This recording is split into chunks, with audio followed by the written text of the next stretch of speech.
Welcome everyone to our ordinary council meeting Tuesday the 20th of July. I've actually been away for the last council meeting and special council meeting in between. Thanks for Nadine for holding the fort in my absence. First item of business, unfortunately, we do have another couple of obituaries.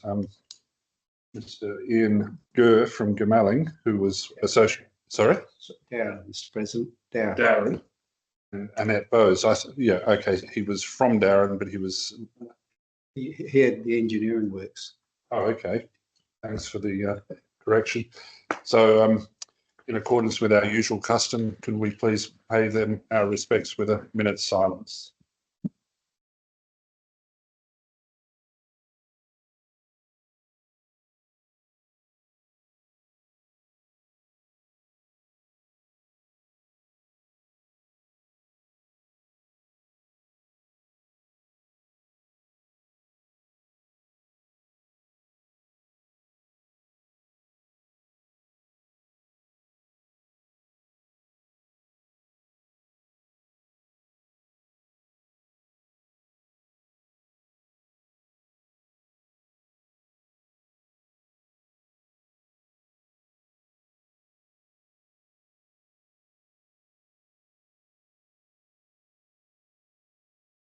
Everyone.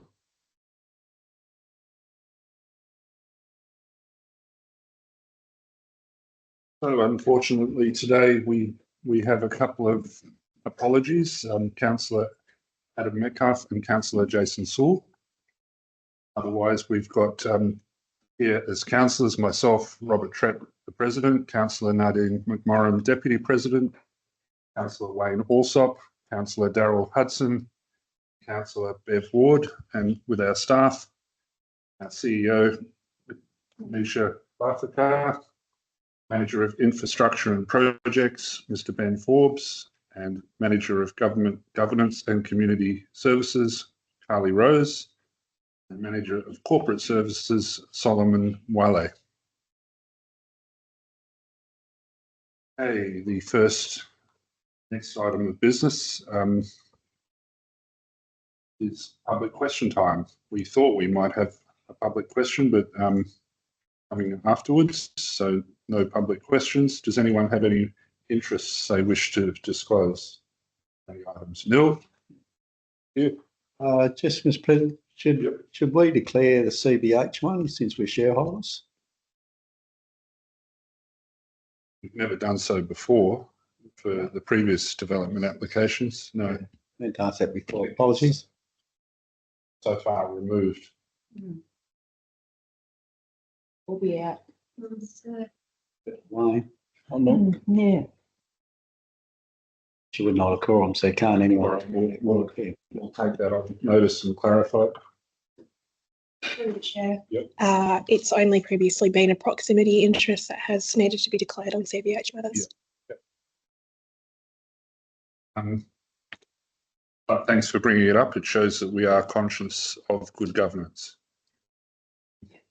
Next item, applications for leave of absence for August or September meetings. Anyone wish to take a spring break? No? Nil? There are nil petitions or presentations. So the next item is the confirmation of the minutes of the previous meeting, ordinary council meeting held on the 24th of June, and then there was a subsequent special council meeting held 2 days later. If my memory serves me correctly, it was to dispose of the wheeled loader that needed a special meeting. The minutes of both meetings are in attachment 7.1A and 7.2A. Trust you've read those. Okay, so the officers' recommendation, resolution 7, that by simple majority pursuant to sections 522 and 3.18 of the Local Government Act 1995, the minutes of the ordinary council meeting held 24th of June 2025 as presented in attachment 7.1A, the minutes of the special council meeting held on the 26th of June 2025 as presented in attachment 7.2A be confirmed as a true and correct record of proceedings. Who wishes to move that? Councillor Darryl Hudson and seconded Councillor Wayne Alsop. Show of hands, all those in favour? Five love.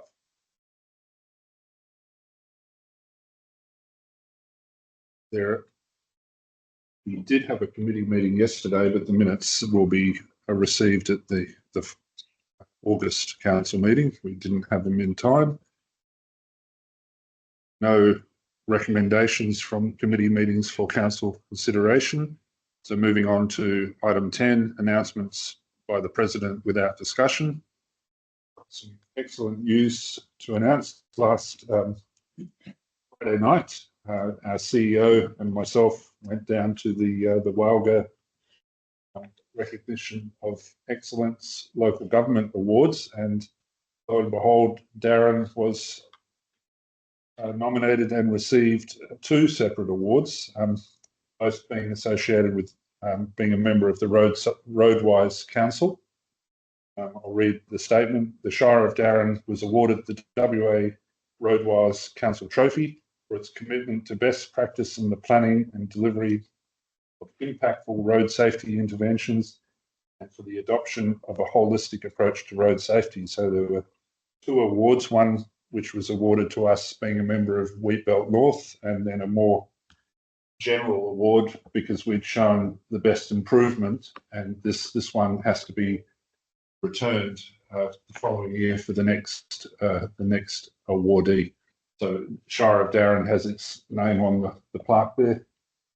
For the people listening in, there are two lovely inscribed glass awards. They will take pride of place in the front counter, I hope. Yep. Okay, the next announcement, again, the CEO and I attended a renewable energy ministerial forum on June the 12th. I would have brought this up at the last council meeting, but I was leave of absence. It was a good networking event. Amber Jade Sanderson is now the relevant Minister for Renewable Energy, and she put forth a lot of good information, and I took away some key findings there. Powering WA is the new entity that's, what's the word I'm looking for? Being entrusted to deliver the plan for the future of WA's network and how we're going to transition to net zero. They have a very informative website. Some interesting stats came out of it. 6 gigawatts of power is currently connected to the grid in the form of rooftop solar. That is anticipated to expand to 50 gigawatts. So that's an 8-fold plus expansion in solar alone that's going to go onto the grid by 2050. It's also going to entail approximately 8,000 kilometres of additional transmission lines. The other thing, if you're giving your children or grandchildren, for us, career advice, over the next 5 to 8 years, WA will need another 18,000 electricians, because the idea is to electrify almost everything. So, you know, gas cooktop stoves are on the way out. They'll all be induction tops, which then is a good segue into what can we as the Shire of Dowerin do to play a part of that. And I note that the Shire of Narrogin has put out a publication where they are detailing all the projects that they've got going. They have the added advantage that they do have a transmission line running through their shire, but they have 11 renewable energy projects, mainly wind farms, either under construction or in the planning. And the benefit to their community in terms of construction and employment, it's just wonderful. And what I would like you as councillors to sort of consider is how can Dowerin get in on part of that action? You know, obviously we're at somewhat of a handicap because we haven't got a transmission line, but energy is the key. So other projects like renewable liquid fuels that could be what's the word, transformed out of the renewable energy that we have an abundant resource of. That's all. I'll just end with that. I think the future is quite bright in terms of the transition that we're going to have to make. So that ends item 10. Next item is the financial activity statements as detailed in attachment 11.1A. There's a summary of our finances as of the 30th of June, and I do note that there's a disclaimer there that's to the information available at the time of the preparation of the report. Being the end of year, there's still some minor adjustments that might have to be made. So I'll go straight to the motion unless the CEO wishes to make a comment. No? No, no problem.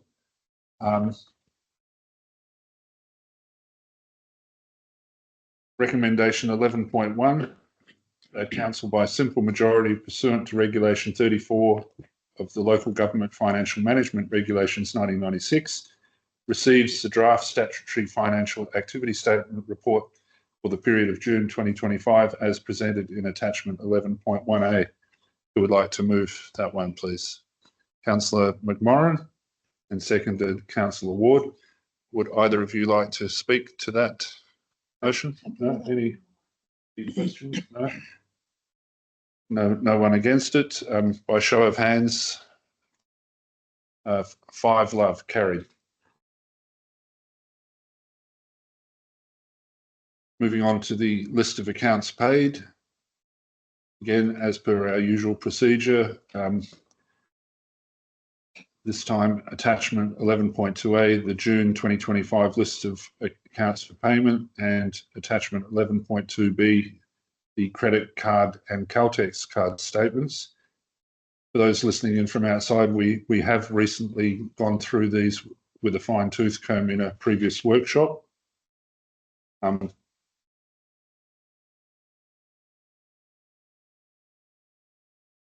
So the officer's recommendation that council by simple majority pursuant to section 6.81A of the Local Government Act 1995 and regulation 12 and 13 of the Local Government Financial Management Regulations 1996 receives the report from the CEO on the exercise of delegated authority in relation to creditor payments from the Shire of Dowerin Uni Fund as presented in attachment 11.2A and 11.2B and as detailed below. This month totaling $1.4 million, which is actually quite a relatively large amount, but I presume that's because we're closing out a lot of projects at the end of the year. Does anyone, first of all, anyone wish to move that? Councillor Hudson and seconded Councillor Alsop. Do you have any questions or comments on that? Other than the credit card statements, I think Solomon's credit card's only got one signature on it. If I can, I think it's supposed to have 2. Yeah, then I'll be correct. But other than that, no issue. Thanks for that governance check. For those listening outside, there always is a checking mechanism. I check the CEOs, and obviously each other holder has to be checked by the person above them. So this is an oversight that will be corrected. Any further questions, Councillor Alsop? No. Okay, so by show of hands again, all those in favour of that motion? 5-0, carried.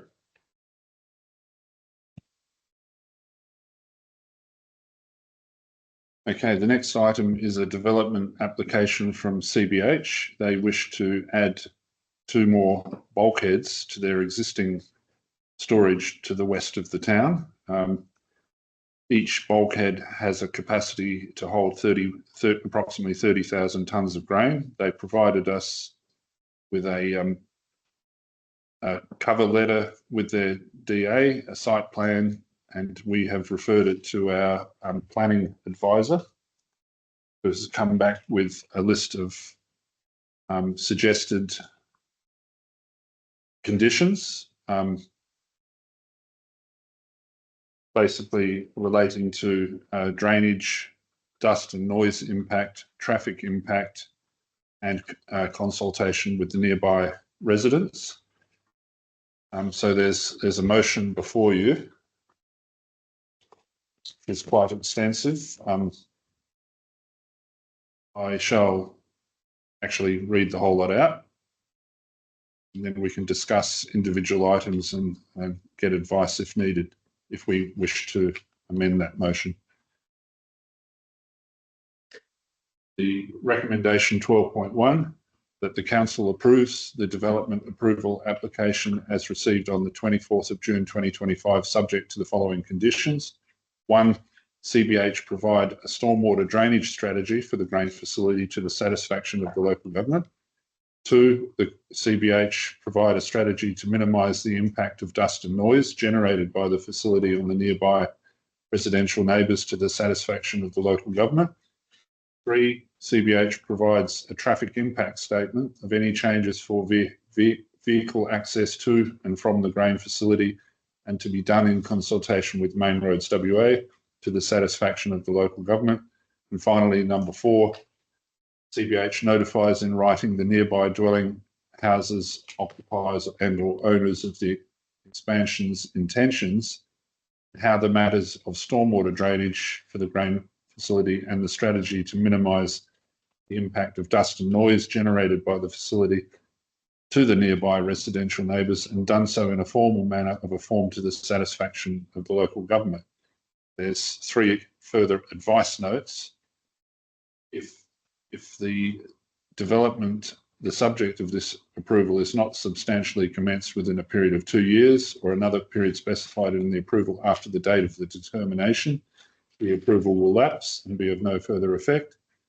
Note 2, where an approval has so lapsed, no development must be carried out without further approval of the local government having been first sought and obtained. And note 3, if an applicant or owner is aggrieved by this determination, there is a right of review by the State Administrative Tribunal in accordance with the Planning and Development Act 2005 Part 14. The application must be made within 28 days of the determination. Okay, that's the motion as it stands. Who would like to move that?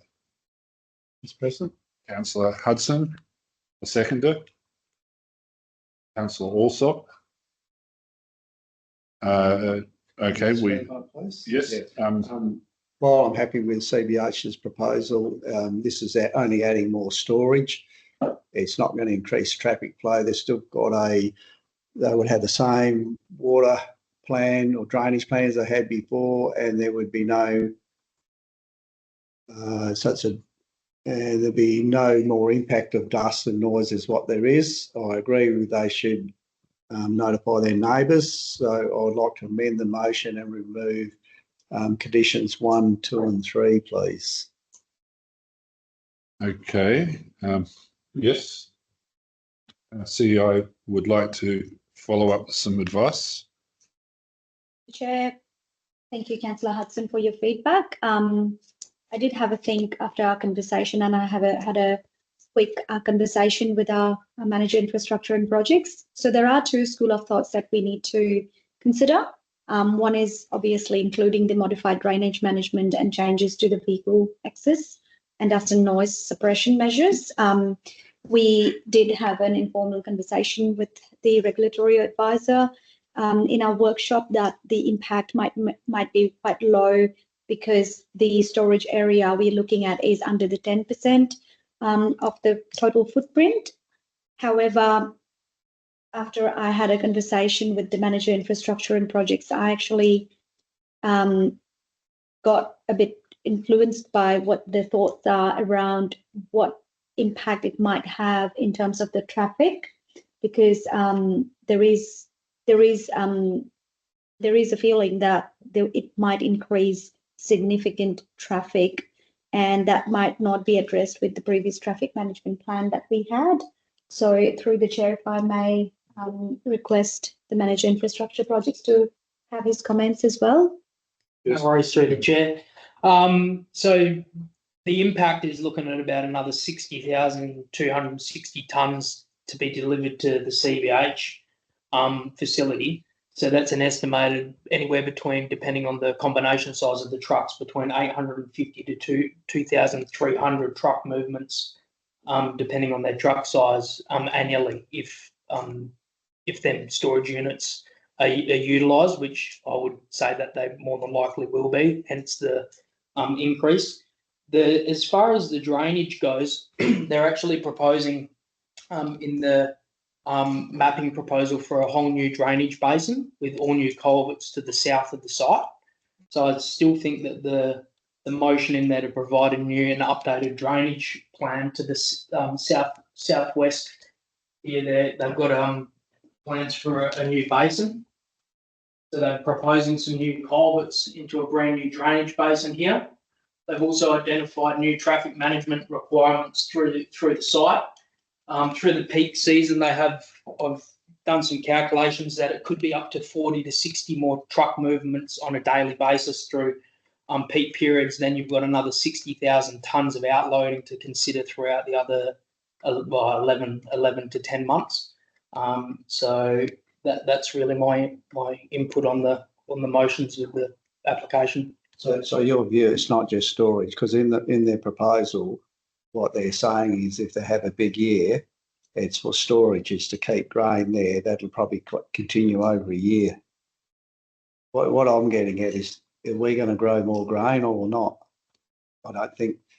To me, anyway, I'm happy to pull an amendment out, but my thought is we're making work for them for nothing when the same amount of trucks will go in. You're presuming more trucks will come in. I am, yes. Yeah. Because we're increasing the capacity by 60,000 tonnes. So when the other bins get full at neighbouring towns, they're going to start diverting trucks to this CBH. Which would be, once in a blue moon maybe, but I guess you take that into account. What I'm presuming is that from 9 years out of 10 or more, that if they can't, because what happens, they can't sell all the grain in a year, they store it.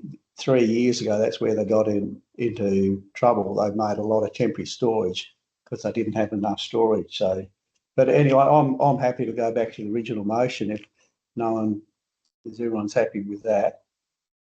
Just in case, I'll take note of the water, new drainage plan there. Good point. But yeah, I'm happy to move the motion as is then. Okay. Councillor Alsop, do you wish to add anything? No. I'd just like to add my comment. I think you're quite right in saying unless the catchment area for grain increases, it's the same amount of grain is going to come in, so it'll be used as a buffer. So, and the impact is only really 9.3% increase in storage capacity, as we've heard. In terms of drainage,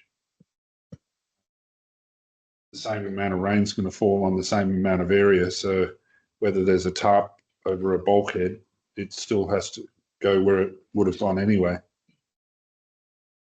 Anyway, I'm quite happy to go with the original motion. So we're not going to amend it. We'll put it to the vote. All those in favour? 5-0, carried. Good discussion, though. Thanks. Okay, the next item is a governance and compliance issue. The annual update of our delegation register. Governance officer, in doing her annual update, has identified several shortcomings. There's several amendments in there, all detailed. Several new delegations, several corrections of issues where contractors had been issued delegatory authority where it was a bit of a grey area. Through the chair, can I get our manager of governance to make a comment?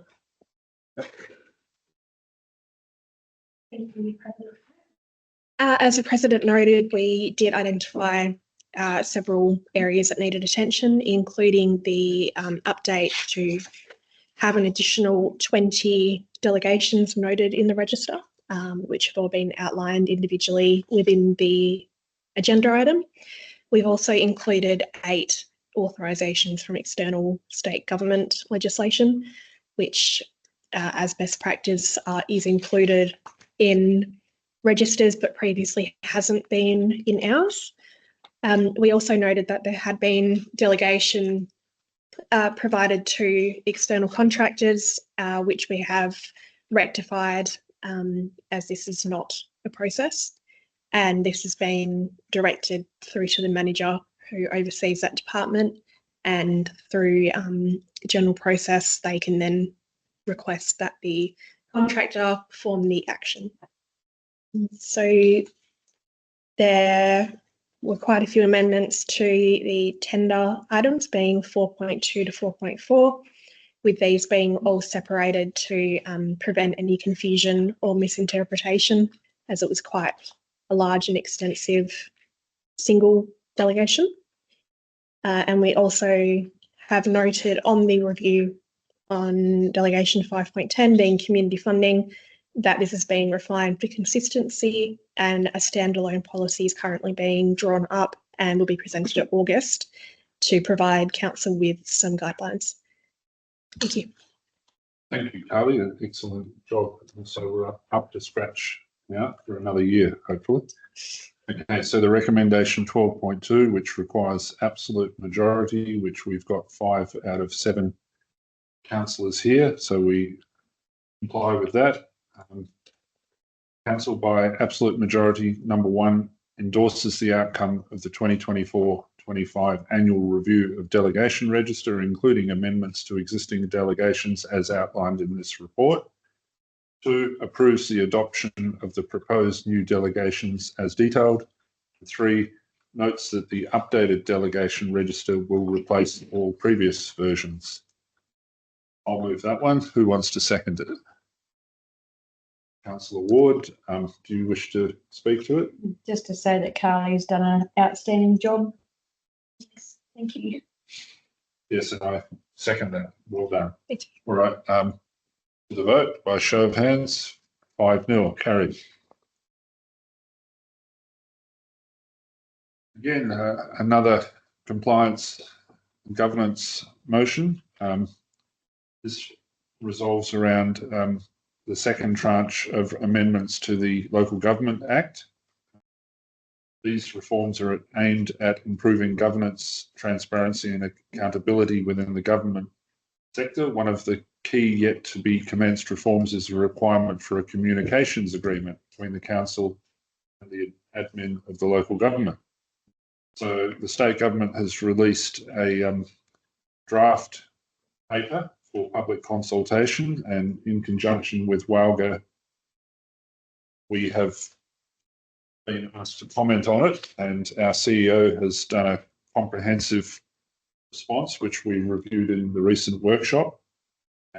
And as councillors, we're not lawyers, but good job in trying to keep it in simple terms for us, and we're quite happy with the response that you've made, and suggest that the recommendation, resolution 12.3,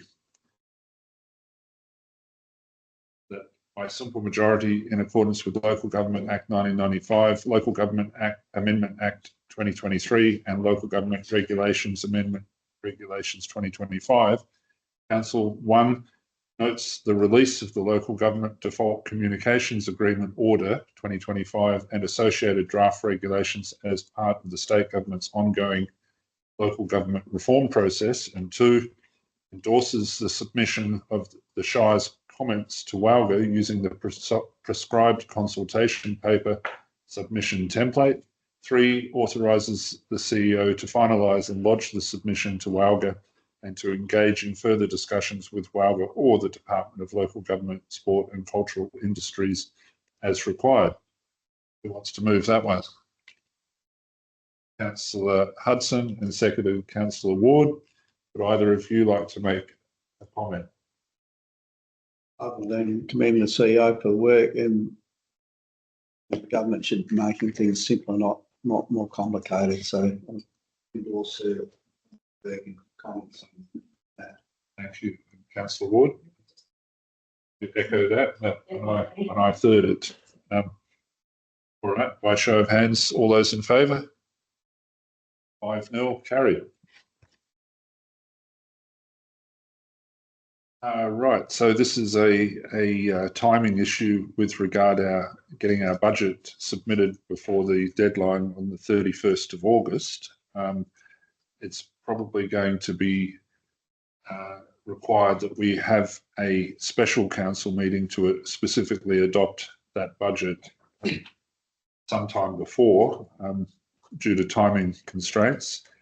And I believe that we have previously discussed and proposed that it was going to be on the 12th of August at 2 p.m.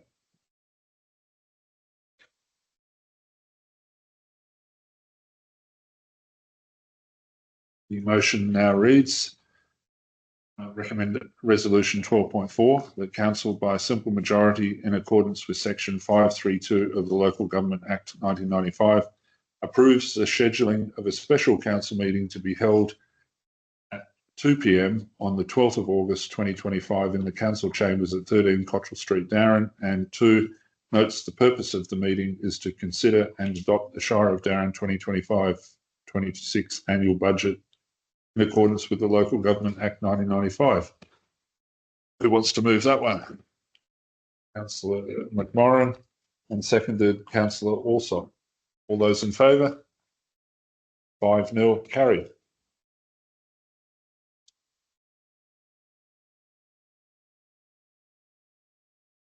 Okay, I think it was yesterday. So this is a somewhat of a late item. Office. I've jumped over to item 13, officers' reports, assets and works. I don't believe we've got a report. Item 14, urgent business approved by the person presiding or by decision, which this one falls under, being item 14.1. Details in attachment 14.1a. They refer to the adoption of the Audit and Risk Committee, which was held yesterday. So first motion is to accept those minutes. That resolution 14.1, that by a simple majority pursuant to sections 522 and 3.18 of the Local Government Act 1995, the minutes of the Audit, Risk, and I believe it's been renamed Improvement Committee, so Audit and Risk and Improvement Committee, held on 21st of July 2025 as presented in attachment 14.1a be received. I'll move it, and who's Councillor Hudson seconds it. All those in favour? 5-0, carried. So the actual ARIC meeting, Audit, Risk and Improvement Committee meeting, went over the interim audit and the management letter associated with it. There were 13 areas identified considered being deficient. However, as mentioned earlier, we have gone through this in a workshop previously, and our CEO has given us explanations as to the deficiencies and the corrections that are being undertaken. None of the findings were significant. 12 were rated as moderate and 1 as minor. I don't know if you would wish to add any further comment to that, Manisha? Thank you, Chair. So we have 13 items to be addressed. Although majority of the matters followed from previous financial year and followed with my recent inheritance of responsibilities and workflows, I would like to reassure everyone that I'm fully across the matters being examined. While the audit reflects part of learning curve that comes with taking on complex systems, I also view it as a constructive opportunity to gain clarity and strengthen controls. So I remain committed to addressing all the open items and thoroughly and promptly. Thank you. And thank you. So the resolution 14.2, that in accordance with the Local Government Audit Regulation 1996, the Audit Risk and Improvement Committee, 1, receives the auditor's interim audit finding report as presented in attachment 14.2b from Macquarie Partners Chartered Accountants for the 2024-25 financial year. 2, notes the management comment and actions taken to address the findings contained in the auditor's interim audit management report. And 3, recommends to Council that it receives the auditor's interim report findings report as presented in attachment 14.2b from Macquarie Partners Chartered Accountants for the 2024-25 interim audit. Who would like to move that one? Councillor Ward, and seconded Councillor Hudson. Would either of you like to make any comment on that? No? Oh, happy as this. Happy, thank you. All those in favour by show of hands? 5-0 carried. Do any elected members have any motions they wish to bring up? No. We have no matters behind closed doors. I declare the meeting closed at 4:39 and thank you all for attending.